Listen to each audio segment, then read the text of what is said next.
Hai, kembali lagi sama gua Saka. Film yang akan kita bahas kali ini berjudul The Day After Tomorrow tahun 2004. Menceritakan tentang bencana yang menyebabkan turunnya suhu bumi secara ekstrim di berbagai penjuru dunia dan menyebabkan kematian manusia secara massal. Nah, gimana kisahnya? Sebelum lanjut, jangan lupa like, komen, dan subscribe ya guys.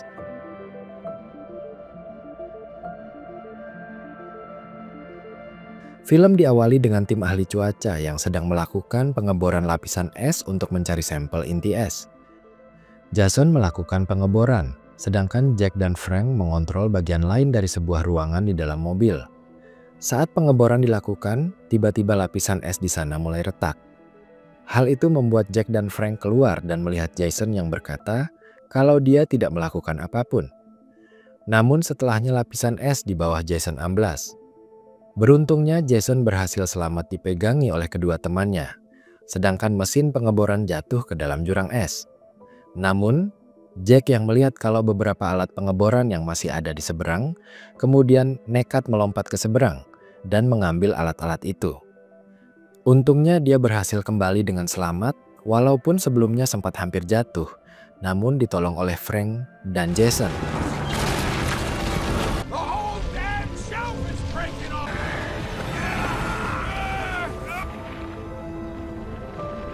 Beberapa hari kemudian dalam konferensi PBB di New Delhi, Jack memaparkan penelitiannya tentang pemanasan global.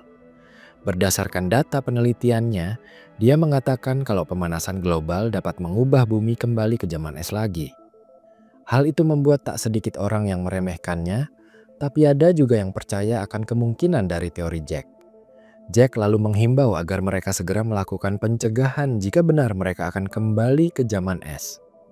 Lalu ada yang bertanya kapan hal itu akan terjadi, dan dijawab Jack kalau hal itu bisa terjadi kapan saja.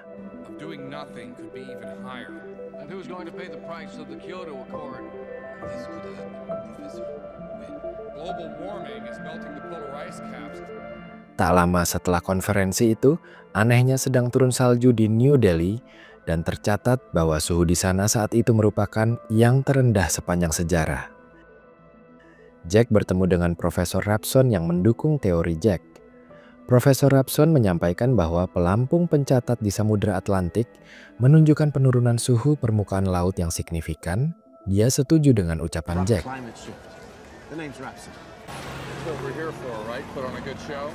Lalu bencana lain pun bermunculan, di mana di Tokyo tiba-tiba terjadi hujan es sebesar kepalan tangan.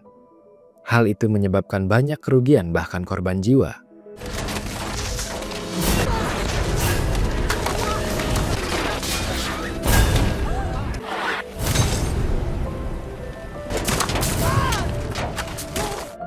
Jack diminta oleh istrinya untuk mengantarkan Sam, anak mereka, menuju ke bandara untuk mengikuti lomba bersama timnya.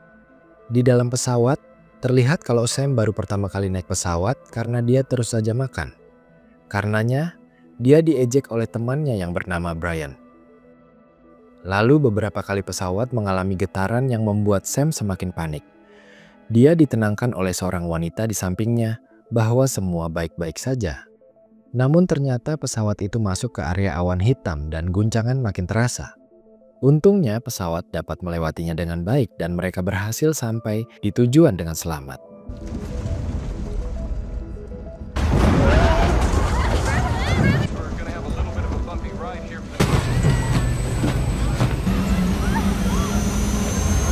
Sesampainya di New York, Sam heran melihat kemacetan panjang yang terjadi di jalanan New York yang memang sudah biasa seperti itu. Namun di samping itu yang membuat heran adalah bahwa banyak sekali hewan-hewan yang terlihat panik dan takut, serta berperilaku tak sewajarnya, seakan mereka merasakan ada sesuatu yang akan terjadi. Di rumah Jack, dia terbangun oleh suara telepon yang ternyata adalah dari Profesor Rabson. Profesor Rabson mengatakan bahwa sepertinya apa yang dia ramalkan benar-benar akan terjadi. Jack lalu melihat berita bahwa terjadi penurunan ekstrem sebanyak 13 derajat pada salah satu pelampung di Samudra Atlantik. Dia sangat kaget karena perkiraannya hal itu tidak akan terjadi dalam waktu dekat ini. Sayangnya benar saja, cuaca ekstrim serta badai besar terjadi di Los Angeles. Dari liputan berita helikopter, tidak hanya satu badai tornado besar yang terbentuk, namun hingga lebih dari 5 tornado besar. Tornado-tornado itu memporak-porandakan kota Los Angeles, hingga meruntuhkan bangunan-bangunan tinggi di sana. Oh my God, Lisa. Chopper, are you there, Bart? Yes. Tornadoes striking Los Angeles International. I wouldn't be surprised. There is so much damage now. There's another one. That's the Los Angeles skyline.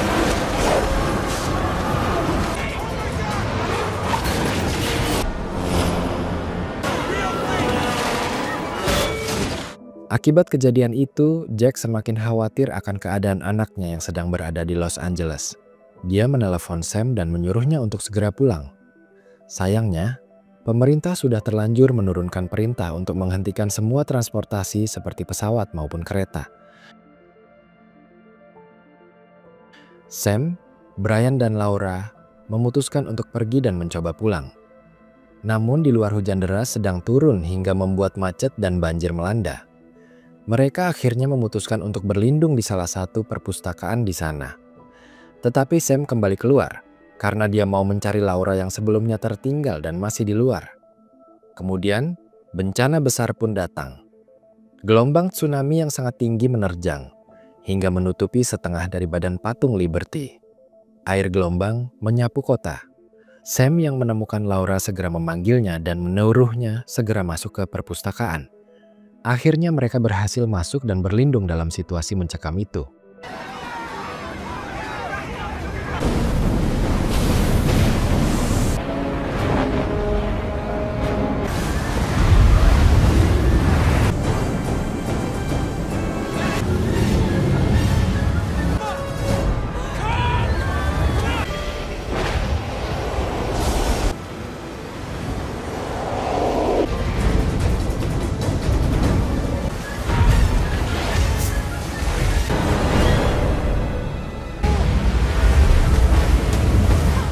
Sam dan Laura lalu berniat mencari telepon yang masih bisa digunakan, yaitu di lantai 2. Ternyata telepon itu berada tepat di atas air banjir setinggi 1,5 meter.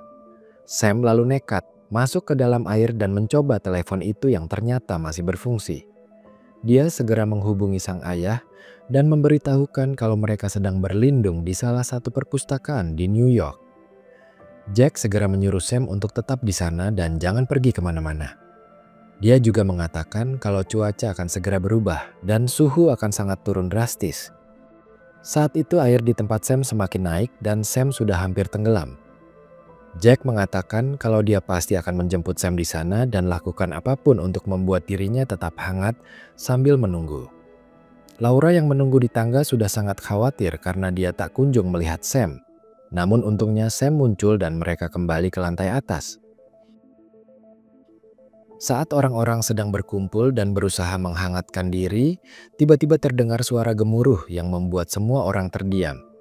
Saat mereka mengecek keluar, ternyata ada sebuah kapal besar yang terdampar tepat di depan perpustakaan mereka berada. Jack segera mengadakan pertemuan dengan para petinggi pemerintahan. Dia membahas tentang suhu bumi yang akan semakin menurun dengan suhu rata-rata mendekati zaman es terakhir. Dia memprediksi kejadian itu akan berlangsung selama 7-10 hari, dan bahwa bumi bagian selatan akan sepenuhnya tertutup salju dan es. Di New York, genangan air yang sebelumnya masuk ke kota perlahan berubah menjadi es, karena salju terus-menerus turun dan suhu turun sangat drastis. Seseorang melihat kalau puluhan orang keluar ke jalan dan memberitahukannya kepada yang lain di dalam. Seorang polisi di sana mencoba menghubungi sepupunya dan mendapatkan informasi kalau mereka akan dievakuasi ke daerah selatan sebelum terlambat. Sam berkata pada Laura untuk tidak pergi karena ayahnya menyuruhnya untuk tetap di sana. Sam lalu berusaha mengatakan pada orang-orang di sana untuk tidak pergi, namun salah satu polisi bilang kalau mereka tidak akan bertahan di sana karena tidak ada cadangan makanan dan lainnya, serta salju yang akan semakin tebal. Sam menjelaskan kalau ayahnya adalah seorang ahli klimatologi dan dia diberitahu sang ayah untuk tetap di sana dan badai di luar akan semakin ganas. Jika mereka keluar, mereka hanya akan mati kedinginan di luar sana. Namun, orang-orang juga ketakutan kalau mereka akan mati kelaparan jika hanya diam di dalam. Sam pun tak bisa memaksa mereka dan hanya beberapa orang saja yang mau mengikuti sarannya. Trapped here without food, supplies. It's a risk. Di tempat lain, Jack mulai melakukan persiapan untuk menjemput Sam. Jack, Jason, dan Frank pun mengumpulkan peralatan dan berangkat menuju New York dalam situasi salju yang kian menebal. Sam yang ada di perpustakaan mulai melakukan apa saja yang mereka bisa untuk menghangatkan tubuh, misalnya dengan membakar buku-buku yang ada di sana. Orang-orang yang tersisa di sana juga mencoba mencari makanan yang bisa mereka makan, walaupun tidak ada jaminan akan ada.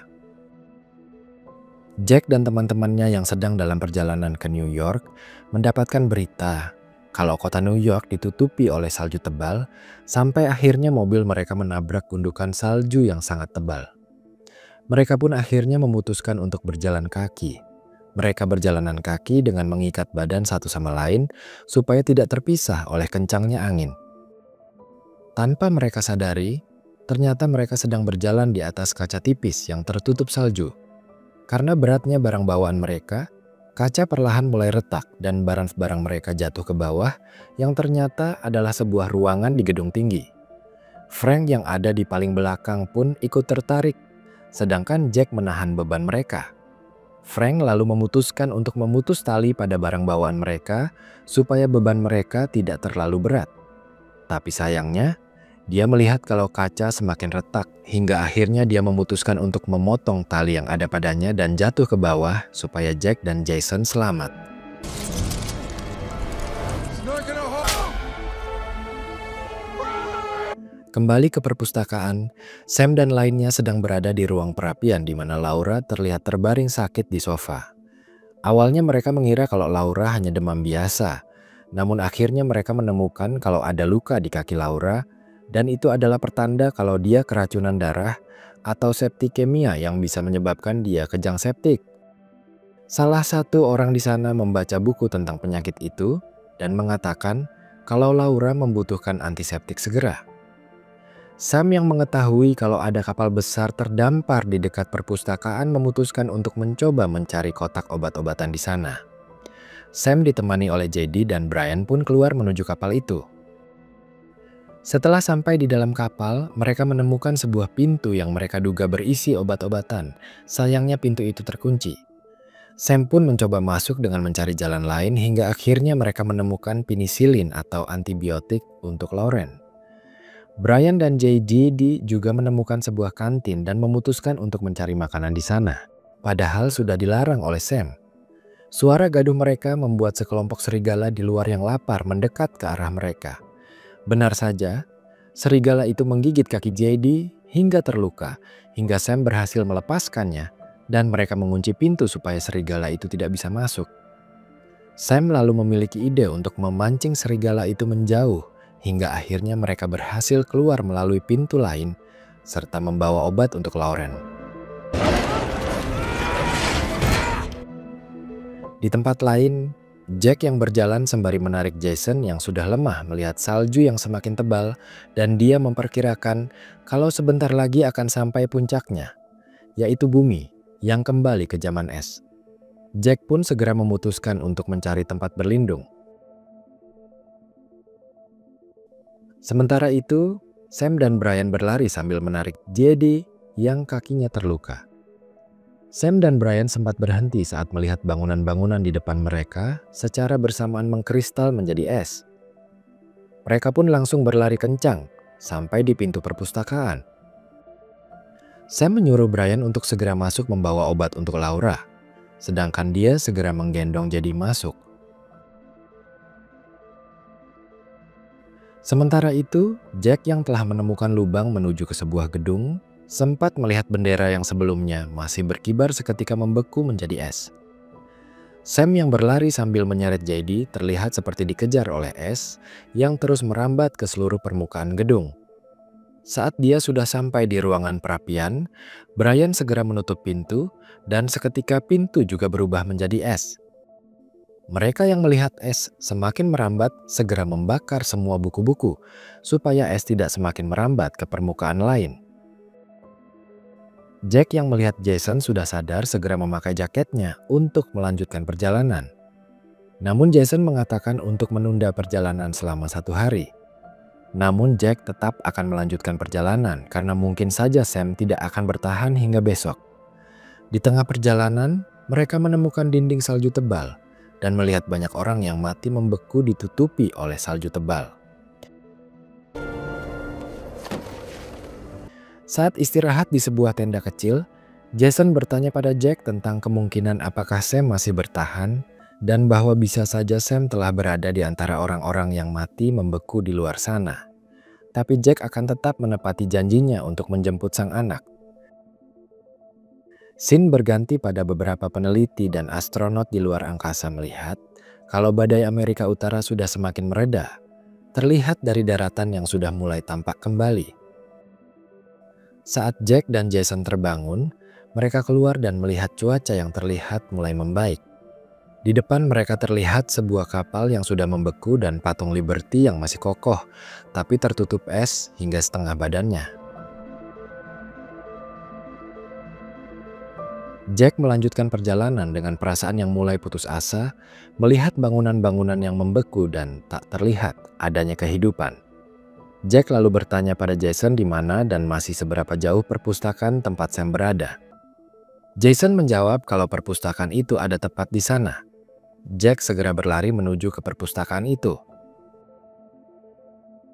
Saat mereka masuk, Jack semakin panik dan khawatir melihat semua dinding dan pintu sudah berubah menjadi es. Hingga akhirnya, Jack melihat sebuah pintu yang memancarkan cahaya dari bawah celah pintu dan dia pun membukanya.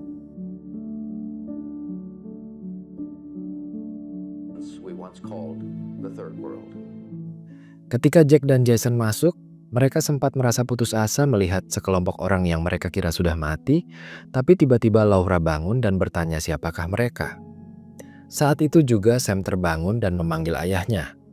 Momen itu menjadi momen yang mengharukan di mana Sam yang sangat senang karena ayahnya yang menepati janjinya dan Jack yang bersyukur karena Sam masih hidup. Mereka pun berpelukan dan film pun berakhir.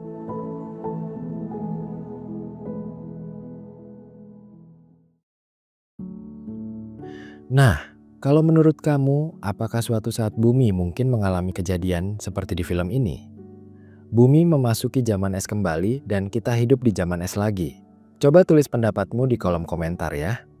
Jika kalian suka sama video ini, jangan lupa like, komen, subscribe, dan aktifin notifikasi loncengnya ya guys. Sampai jumpa di video yang selanjutnya.